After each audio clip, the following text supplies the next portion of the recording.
เจ้านกเอ๋ยเจ้าเคยอยู่บนกอไผ่ผู้ขันบทเพลงจากใจชมไพรชมพฤกษ์พนาส่งสำเนียงเสียงธรรมชาติสร้าง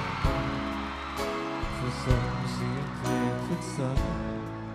ที่มาของเสียงดนตรีกูเรื่องราวบอกกล่าวถึงความรู้สึกเป็นเพียงสามัญสำนึกและการห่วงหาทรตอนนี้เราสิ้นเงาไม้ไม่เหมือนก่อนชุ่มชื่นกลายเป็นร้องเป็นแรงระแหงระเหิดความแห้งแล้งความชุ่มชื้นจะไงที่คนชอบใจความร่ำรวยความยากจนยังไงที่คนชอบกันความสมบูรณ์ของหมู่แม่ไม้ต้นสายต้นน้ำลำธารนะมาจากป่าสู่เมืองจากเขาทั้งมึนหล่อเลี้ยงผู้คนได้เป็นคนอย่างนี้เราจึงมาร้องเพลงบอกบรรเลงเสียงเพลงจากใจ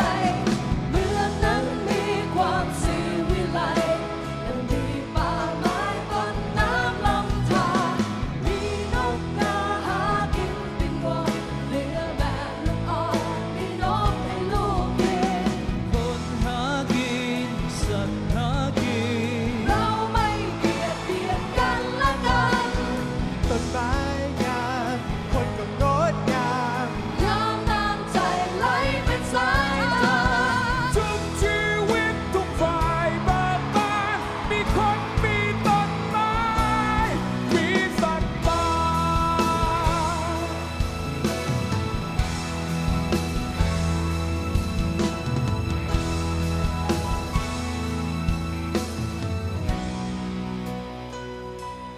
ความสมดุลอยู่คงตามธรรมชาติดินน้ำลมฟ้าอากาศเติบว่าชุบชีวิตชนหมู่ไม้พันธุ์อยู่กันมาหลายชั่วคนให้ใบให้ดอกให้ผลให้คนได้ผลประโยชน์คือเรื่องราวบอกกล่าวถึงความรู้สึกเป็นเพียงสามัญสำนึกและการห่วงหาทรตอนนี้เราสิ้นใจไม้เหมือนก่อนชุ่มชื่นกลายเป็นร้อนเป็นแรงระแหงระเหิดควา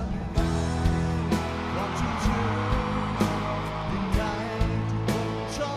บกันความร่ำรวยความยากจนยังไงที่คนชอบกัน